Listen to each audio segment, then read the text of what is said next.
Well, while we are waiting for a few more people to join, let me introduce my colleague Matt. He's also here today. Hi, Matt. I hope you can see us and hear us. There he Yes, I is. can. Hello, Hi. everybody. Hi. Hi. Good afternoon. Thank you for being here. As I said before, my name is Diovana. I am an expat buying manager. I am from Brazil. I have two children. I call them my little devils. They're very sweet though.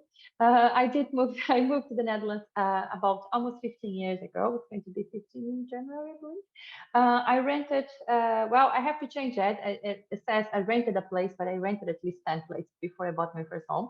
Bought my first home, renovated completely. I sold, made a profit of it. I bought a very old house, which I renovated as well. And maybe in the future, you never know, I will sell it again. Some of the content we're going to talk today during the webinar, of course, an introduction about us and the company, some market drivers, some savings, the savings that you need to buy a property in the Netherlands, and the tips to win in the market. Very important content for you today. Also, greatness is achieved in the agents of others. So I'm not alone on this journey. I have amazing colleagues that are supporting people buying a home in a lot of parts of the Netherlands. So that's me. As I said before, I'm from Brazil, lived in the Netherlands for a long time. I have my colleague Ludo, who is Dutch, but has lived in other countries as well. My colleague Rick, also Dutch, but has lived in different, in amazing South America and also in South Africa. And Matt, would you like to introduce yourself? Since I can't see your picture, we can see Yes, you. That's I, even better. I like it. I like it. In the presentation, it's a secret. So, yes, Indeed. my name is Mateusz, but everybody calls me Matt because it's easier to pronounce. I am originally from Poland, but I lived in also in Italy, in Netherlands for over 5 years now. I counted recently that I did live in 16 different homes. Oh, there you So go. yes, I did rent most of them, but the last one I bought But as you well. almost getting on my number is 19 since I kind of left my country, so it's 19. So you're almost there. So you still have time to. Challenge accepted. Exactly. There you go. Thank you so much. I appreciate the support today. Thanks. We're gonna go further. Oh, there your photo. There you are. I just didn't click it. I'm sorry. But the suspense was nicer though. That was nicer. So a brief introduction of our company. We are not a traditional real estate, so which means that we do not have houses for selling or for rented out. So we help people to buy and rent a property. We charge a percentage of the appraisal value, and I'm going to go very deep on that matter in a few slides further. You can see what I'm talking about regarding price. And we, of course, we know what it looks like to settle in new countries. We have been living in different countries and homes, as you see, so many.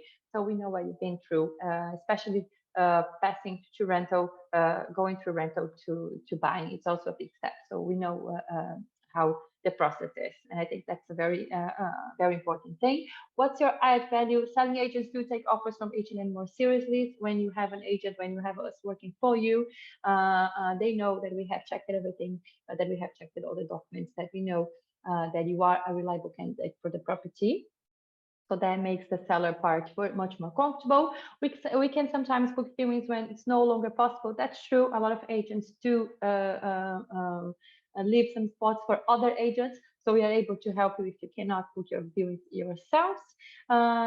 We support peer review Dutch legal and property documents. Indeed, we do. So this goes for you if you are learning the language. We had to learn the language, so we do speak Dutch. So if you are learning the language, do not give up. It is difficult, but you're going to get there as well. But we're going to support you review all the Dutch legal and property documents. And one of the most important things during the whole process is define market value and market data. I'm going to go through with you that specific point with you during the presentation, so then you know more about price and overbidding and other things that are very important for you when you buy a house in the Netherlands. We will inform you, of course, about the rules and regulations. Today, I'm going to go through 3 very important ones. But again, if you have specific questions for your specific situation, feel free to put them in the chat. We're going to do our maximum to be able to answer them. Otherwise, you can always communicate with us. And we make sure you don't make the same mistakes we have made in the past. process. Some market info, some numbers of the Q2 in the Netherlands. So the average price of the houses that were sold in the Q2, they were 410,000 euros, very expensive. New builds, if you see the prices, they were also quite high, for 680,000 euros for a new build. And then we have you can see the average price for the Q1. It was 395, so you see that our prices are going up again. This is for the whole Netherlands, and of course we have one specific for Maastricht for our area. So here you see the Maastricht figures. So the average price in the Q2 for Maastricht area, it was 304,000 euros. So when we say Maastricht areas, it's all the arounds as well, all the little villages that are connected to the city hall of Maastricht. So 304,000 euros, and it is still a bit less than it was the same quarter last year, but it is already 3.6% more than the last quarter from 2023. So this is once more is saying that the prices is going up again. Sales time is 35 days. So yeah. So it is a bit less than the last quarter as well. So people are buying them fast, and the prices are going up as well. Some market drivers, what caused the price to increase, to going up again. Fiscal benefits, we're going to go through them as well, so you understand what they are. Tax exemption, this is a transfer tax. Everyone that buys a property in the Netherlands has to pay transfer tax. But of course, there are a few exemptions, and maybe you are in one of those. We're going to talk about this specific one a little bit later.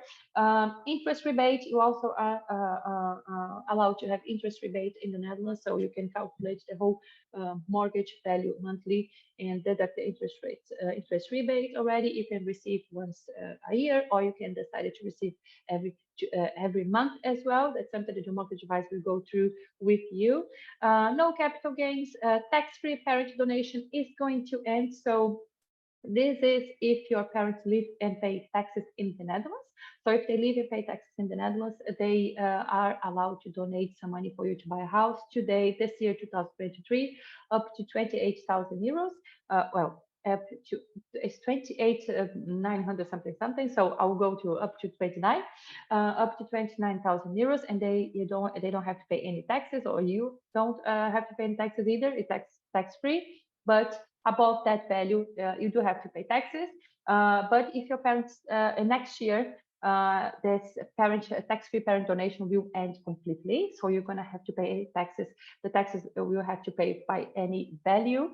But if your parents live abroad, like my parents, for example, like Matt's parents, and they want to donate some money for you to buy a property in the Netherlands, there is no tax whatsoever in any amount, so which is really good for now.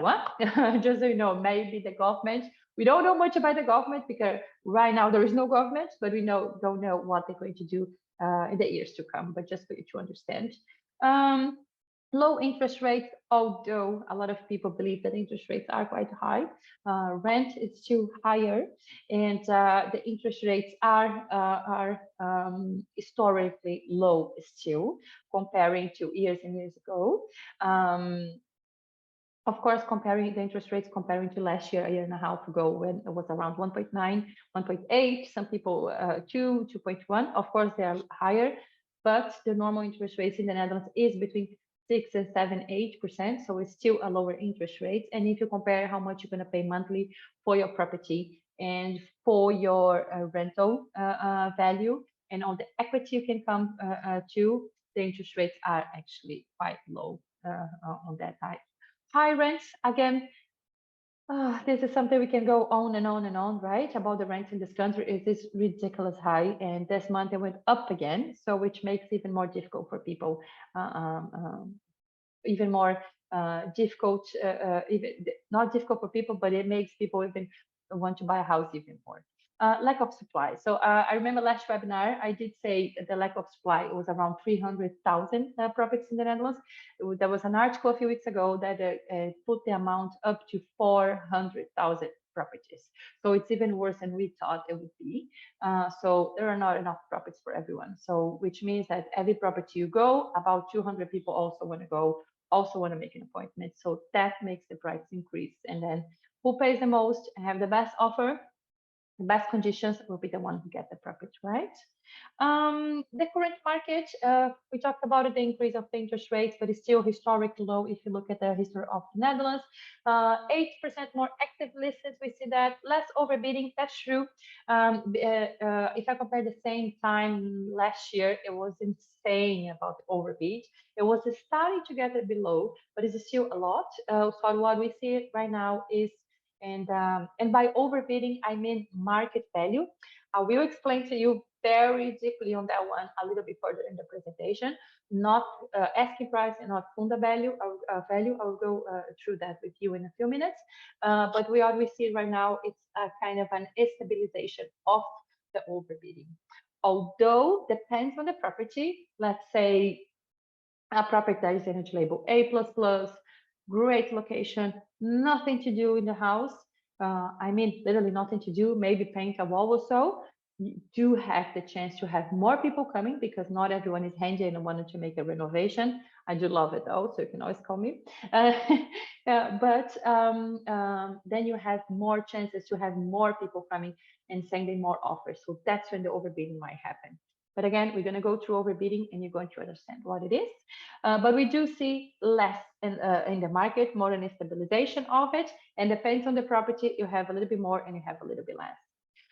Still, as I said before, lack of supply, also to finish the buildings that they are building at the moment. We see some clients having problems with the delivery time. And when we say lack of supply, it's to build more properties. For example, the new build properties, they don't have enough supplies, material, because materials are too expensive. They don't even have the materials and don't have enough people to work to finish the property. So we see with clients that they have, for example, bought a property 2 years ago that's supposed to be ready right now, and it's taking like more 6 weeks, more 6 months, more 6 months because there's not enough people to work, or the materials are more expensive, they need to be paying more. So that's also happening in the Netherlands. Let's talk a little bit about the rules and regulations. So we put 3 very important ones for you to understand. So there is a very important one for Maastricht area. Be aware of that. If you're buying a house right now, and everybody that is serious want to maybe buy a property in the future, you have to pay attention on the self-occupancy obligation. What that means is that if you buy a property with a WOZ value up to 355,000 euros, you're not allowed to rent it out your property for the next 6 years. You have to live in the property by yourself.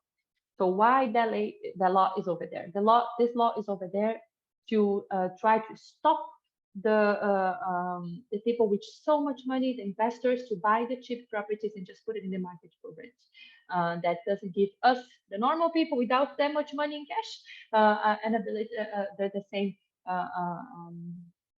same competition, the same, I forgot the word, the same, let me come back to the word again, to the same possibility to buy that property. But let me explain to you what is the WOZ value. So WOZ value is the value, first of all, let's clean this up. WOZ value, there's nothing to do with market value, nothing to do with the price that you see on Funda.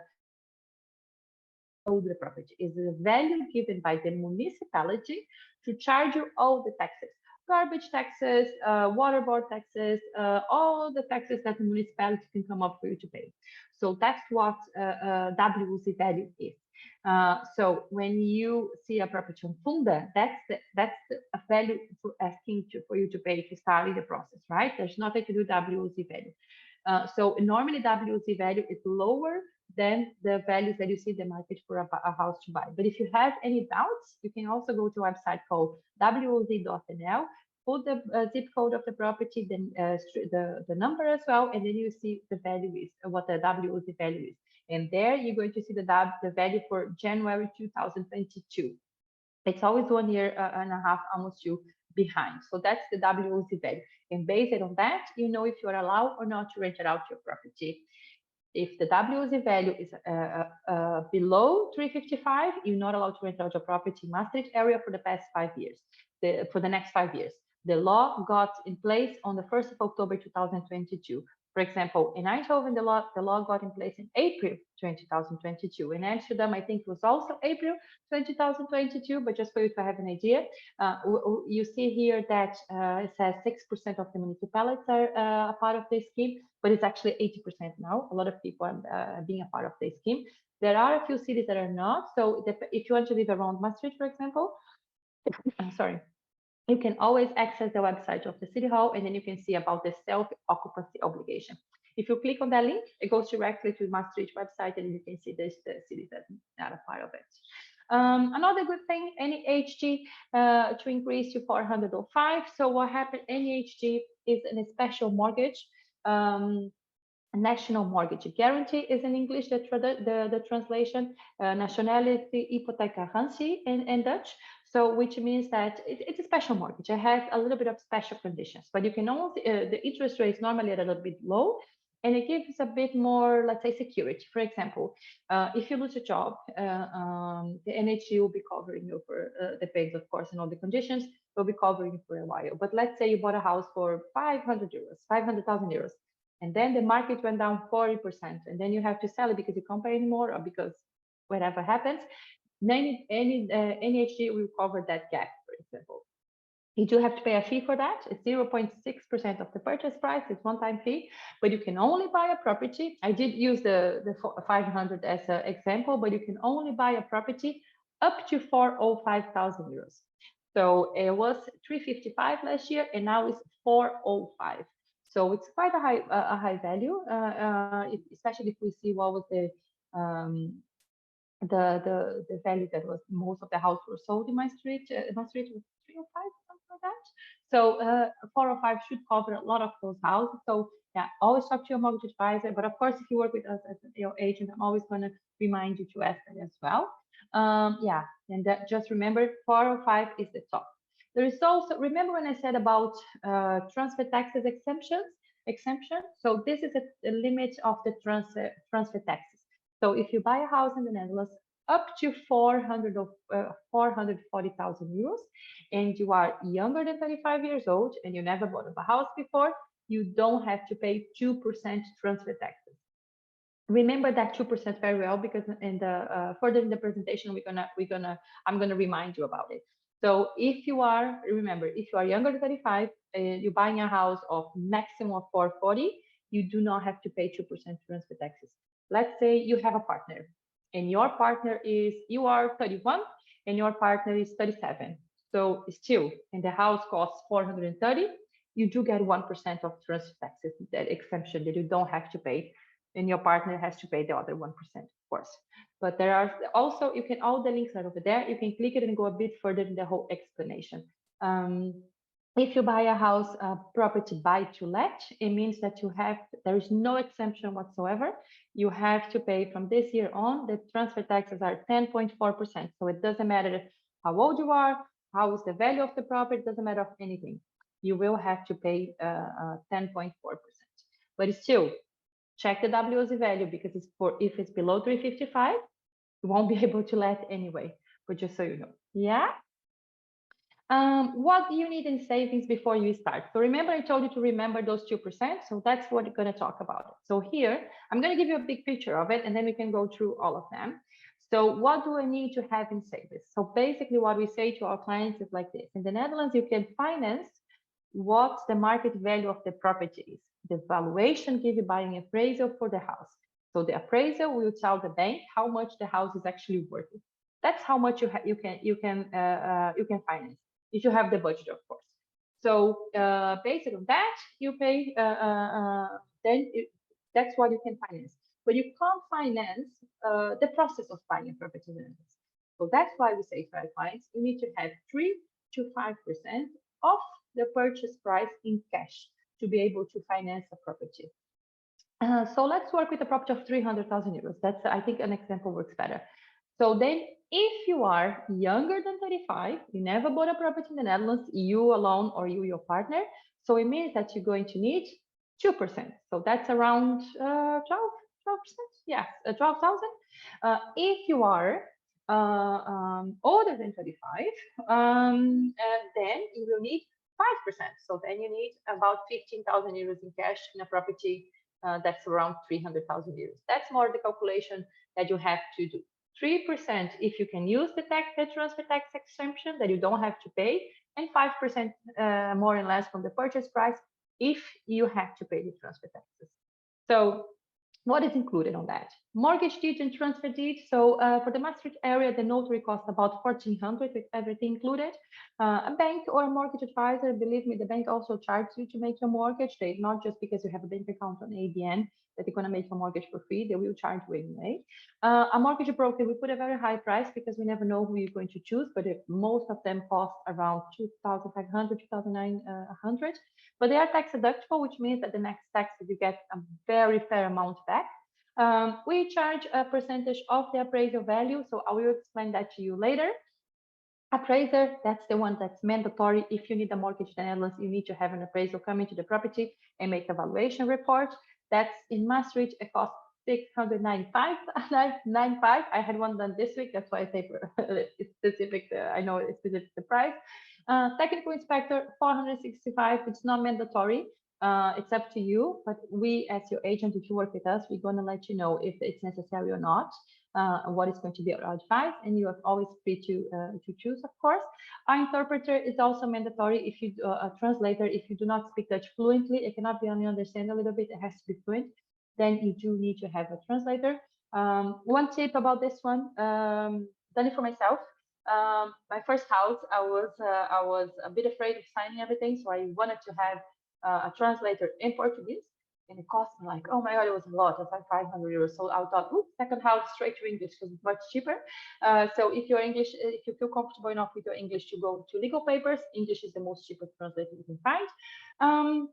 Bank guarantee. That's the amount that you have to pay to the seller, not to the seller. You're going to be transferred that to the notary. The notary will hold on to the money. It's 10% of the purchase price. So if the house is 300,000 euros, 30,000 euros, they have to be transferred after your mortgage is approved to the notary, and the notary will hold on to the money until the process is done and to get the keys of the house, and then that money will go back where it came from. You can pay that yourself with your own savings, or you can have that money borrowed from the bank, and they charge about 250, 300. It's like a temporary loan you would have for the bank. What is that money for? Is the security deposit for the seller that you will go through with the deal. Why is that? It's because when you see a house on Funda, for example, I think most of you already know that, it might say available, or most of the time you will say acceptance in consultation, which means that most likely you're going to see the house today, you're going to send an offer tomorrow, and the house is going to be available to get the keys when you can move in, I don't know, 1st of December. So in the meantime, you just maybe don't want to have the house anymore. So the only way you can pull out of the deal if you don't get your financial approved. Other than that, that's a security deposit that's going to be used. They will charge you 10% of the purchase price. It's a guarantee for the seller that you don't pull out just because you don't like the house anymore, or you don't want to wait, or you have to come back to your home country. Whatever it is, they can charge you those 10%. So that's why that money has to be at the notary. And do you remember I explained a little bit about the NHG, the National Mortgage Guarantee? This is the 0.6% that you have to pay from the mortgage amount to be able to get that special mortgage. Together with your mortgage advisor, you will decide if that applies to you or not. Yeah, also tax deductible. So you can see everything that is tax deductible. Again, you will receive this presentation so you can see step by step and how much it costs, just for you to have more idea. But what is important to remember is 3% or 5% of the purchase price. Depends on your transfer taxes, if you have to pay them or not. Yeah? Let's move further. This is a very important part that I wanted to talk to you. Tips to win in the current market. So this is one of the most important things that you have to understand, that a lot of people get it wrong.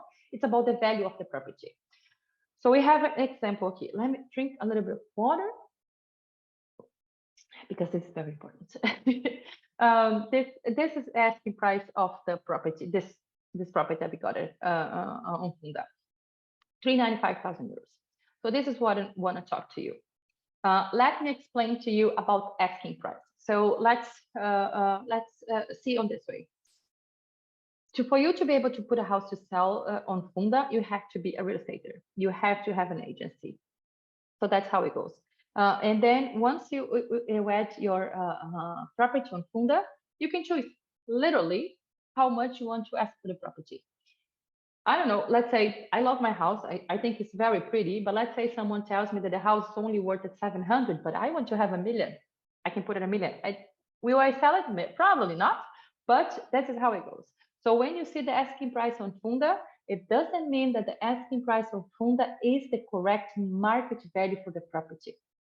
And that's why the bank needs a valuation report done by an appraisal, an official one, to prove to them that the house is worth it, let's say, I don't know, 395, for example.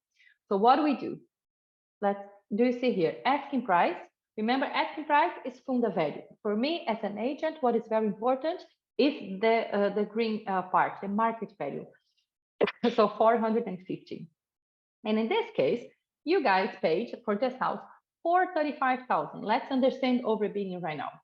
So let's say your colleague said that you have to overbid 10% of the purchase price. Indeed, in this case, you have to. But what is important for me is only market value. I completely forget Funda value once I have once I know which address you want to send an offer for. So in my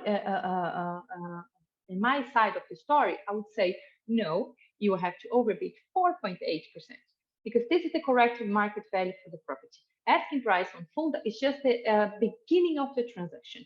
And you're going to have agents that put the price on Funda very low, so you can go really high on sending offers, and then they have what? More people coming to the viewings, right?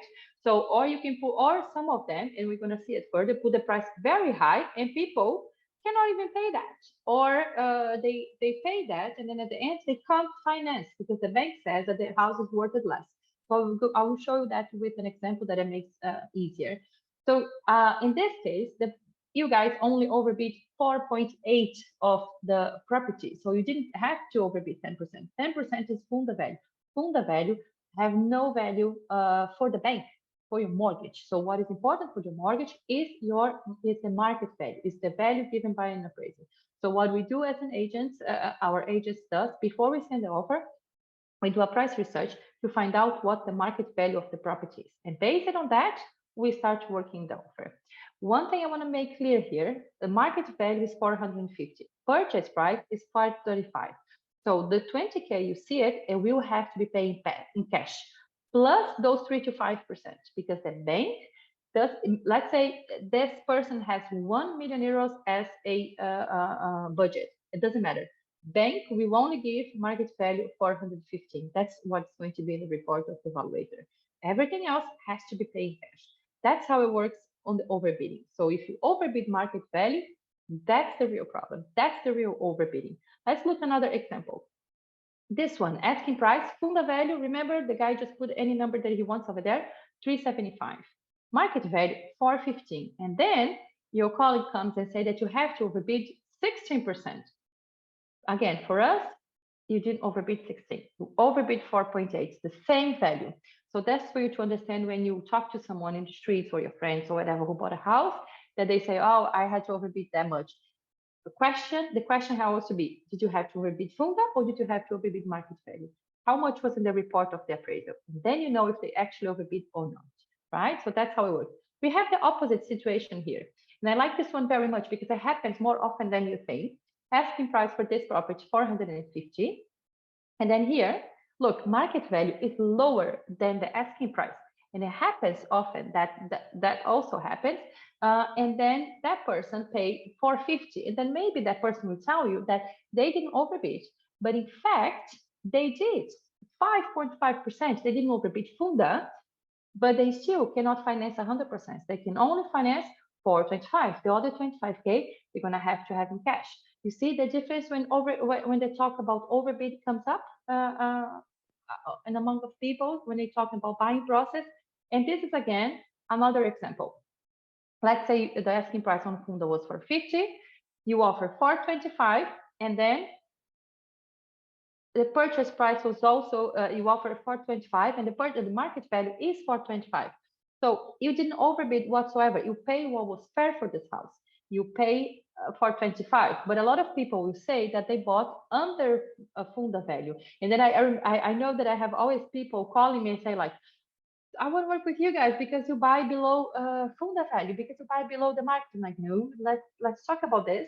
Market value is one thing, funda value is another. So that's very important for you to understand. You see, so this is a great deal. You bought, you paid what was important for the house. A winning offer, and I will come back to that one again. Offer a good price, not always the highest. And I will come back just for you to understand. So this is, you are the people who are going, the asking price is 450. I'm going to offer 425, and you guys want to offer, will offer 450 for this house. You need full mortgage. I need full mortgage. So I have the lowest offer. But get this, the selling agent, they always know what is the real market value. Who do you think they will sell the house to? To me, because they know that for 25, it is possible to have in the valuation report. So they know that the bank will give me that amount. If you put in your offer that you want to finance 450, they already know that the bank will say no. And if you do not have the 25,000 euros in K, you're not going to be able to go through with the deal. So in this case, I offer less and I got the property. You see, it's not about who has the best way to written the offer. It's about market value and how much you need as an offer, as a mortgage, and how much you can afford out of the mortgage, and how you're going to put that in the offer. And so let's go further. So offer a good price. We just saw that already. Market value. Price research is very important when you send an offer. Offer security to the seller. It's checking all your documents with the mortgage advisor. Make sure that everything is correct. Your financial power is completely ready to go when you need it. And us as an agent, we help you go through that process to make sure that everything is ready to go, so you don't have to have any problems in the future. Offer the least amount of hassle. What I mean by that is, for example, when the seller says that, well, you can get the keys of the house on the 1st of December, and then you say, well, then I can buy it because I need the house in October, you have to move out. No seller will move out for a month or two. Other people will accept the 1st of December, so try to be a little bit more flexible in that case. For example, this is just an example, of course. Offer a personal touch. That's something that we often do with our clients, make sure that everything is already checked. Tell a little bit of a story, a little bit of the background. A lot of people are very sentimental when they sell in their property, especially when they live into the properties for many, many years. If they have children that grew up in that property, they tend to be more emotional when they are selling the property. So it's very nice for them to know about it in the process, right? A little bit further, due diligence, who you're going to meet during the process. Technical inspector and appraiser, those are very two important people. Appraiser is the one that's going to make your valuation report. That's mandatory for your mortgage. Technical inspector is the person who is going to check the way that the build is built. That's to make sure that the everything is correct in the property that you see. They're not going to see the dish if the dishwasher is good or something like that, but they're gonna see the walls, they're gonna look at the ceilings, they want to look at the whole heating system, those kind of things, and then together with you we can decide if it's necessary or not to have that. One tip: if the house is older than 30 years, make sure you have all the documents of the property. If you want to do that by yourself, if you do not have an agent, if you don't have us, that you check all the documents and make sure that you take the right decision to have or not a technical inspection. Do you book them before or after your offer is accepted? So they are booked after your offer accepted. So your offer gets accepted, and then you have about 1.5 weeks to sign the purchase agreement. And then before you do that, the evaluator, the appraisal, and the technical inspector should have been in the house and prepare all the reports. And this is the part where that's why a mortgage advisor or the bank, financial wise, it's very important for you to have everything done, because you do have between getting an offer accepted and signing the purchase agreement is 1.5 weeks. You won't have time to get all the documents that you need to prove to the bank that you are eligible for a mortgage. I know some companies take their sweet time to give you one little document. So that's why we tell our clients, even before you talk to us, talk to a mortgage advisor.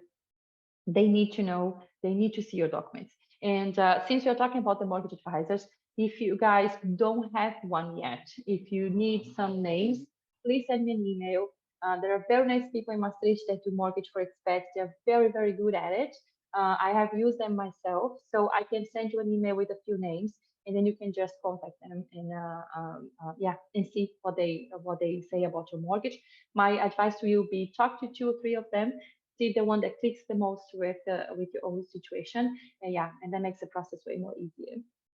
After you sign the purchase agreement, you still have 3 days. Those 3 days we call cool off. We call them cool off period. In those 3 days, you are allowed to pull out of the deal without paying any penalty. And after those 3 days, you will pay those 10% if you pull out, if it's not really reliable to your finance. Here is a big picture of the timeline. So starting your search, I saw a lot of people are doing the search already, preparing everything, and then you send the offer. And then before you sign the purchase agreement, remember that that's another tip. Never sign anything without having the appraisal technical inspection in the house. If you want to do that by yourself, the process, you don't have an agent, please be aware of the risks. After you have those 2 people in the house and reports are done, it's a signing of the purchase agreement, and then start the mortgage application. After signing and starting the mortgage application, remember those 3 days. The 3 days will pass. They cannot be on a holiday or in the weekends. They have to be in working days. So another tip as well. I'm just giving a lot of tips today. Another tip for you as well. Never sign the purchase agreement on Monday, on a Tuesday, or sign on a Wednesday. So you have until Monday midnight to just freak out and pull out of the deal without paying the penalty. However, you will have to pay the appraisal and technical inspector. So remember that, because they have done their job already. After the cool-off period, you have about 4 weeks to get your mortgage approved, and then everything will be sent to the notary, and then the notary will send you a date for the transfer, the day you get your keys of the property that you can move in. Before you move in, you go into inspection in the house to see if the house is or the property is the way it's supposed to be. About 10-15 days before you go into the property, let's say in this property we're talking about, in this fake one, 1st of November, you have to be there at 11 o'clock in the morning. So let's say on the 15th, 20th of October, you're going to receive a final note, the statement of completion. What is that? That is literally those 3 or 5%. Remember, we saw the whole list of things you have to pay? That's where you're going to receive the invoice with all the payments. You transfer the money to the notary. The notary, after you get the keys of the house, will transfer to everybody else. And then after you become the owner, you sign the transfer deed and mortgage deed. You will have about 2 months of it will be the end of the liability. So this is a very important topic. I will be quick on that one, but just keep in mind of that about that one. This is a very gray zone. There are no you have sellers and you have not so nice sellers. So so keep in mind that try to use everything in the property. Try to big things that happen in the property, they are for the responsibility of the seller. But of course, you do also have to understand that, especially if you're buying an old house, there are always going to be things to do, and you can't blame the seller forever, right? So you know that's why the technical inspection is important. You discuss those big things before you even sign the purchase agreement. But of course, if something comes up after a week in the house and it was not everywhere, this is the time you sit with the seller and try to negotiate in your favor. But again, gray zone, sellers and sellers, be aware of that. And the faster you find things, the easier it is to solve them as well with the seller. Yeah. This is our package and how I can help you. We as agents can help you at EHN. So we have, remember I told you about a market price appraisal, a market value of the house, appraisal value. So we charge based on that. So let's work with the 300 so you have an idea. Let's say we do the market property research for you, and we find out that the value of the property is 310. And then, yeah, that's what the valuation report will come, 310. So we charge you 0.75% on the smart package on the 310 and 0% on the complete package on the 310. If you buy a property, if let's say it's 310, but you paid 350, but the valuation report comes at 310, we charge you at 310. But if you pay 290, we still charge you the 310. So it's always based on the market value of the property. That's what is fair, not what you're going to pay overbid or something like that. So that's how we charge. We find that's very fair that we charge what the house is actually worth it, and not how much money. It feels like people are making money in that way. So that's why we keep on the valuation report, because that's what's fair. It's an appraiser who gives that report. Is the official one, and it's the one that the bank uses to charge you to do your mortgage. So smart package is 0.75% of the valuation report, and complete package is 1% of the appraisal value. We also have a new build. New build is a property that nobody ever lived there before. It's a property that it will be built or is being built right now, because the process is completely different. There is no standing offers, for example. It's a completely different process. So we have a fixed package for that one. Yeah. Again, if you have questions, please feel free to ask them. Now it's time for the questions. Matt, are you there? Are you still with me, Matt? I am. Hello, hello. Thank you. Going pretty good. I think everything was very clear. I was able to answer some questions, and there is nothing pending right now. So thank you a lot for the very clear webinar. Thank you very much, guys. If you have any more questions, I will give you a few minutes. Feel free to do so. Yeah, again, you will receive this presentation. You will receive the recording as well. And there you have our contacts. If you want to have a personal intake to talk about your own situation, feel free to reach out. Or if you need a mortgage advisor, if you don't know anyone, or if you just want to have a second opinion, please send me an email. I will send you a little list of people that we as a company work with, and that we work ourselves as well, which I think is quite nice. And the experience is good. Yeah, I think that was it from my side. Okay, I think that was it then. Matt, thank you so much for being here. I appreciate it. I appreciate your help. Thank you everyone for being here as well. Have a very nice evening. I hope the sun will shine. I don't think so. It is the Netherlands, but yeah, I think that was it. Thank you so much. Matt, thank you again. Thanks a lot, Giovanna. Thanks a lot. Great webinar. Bye guys. Have a nice evening.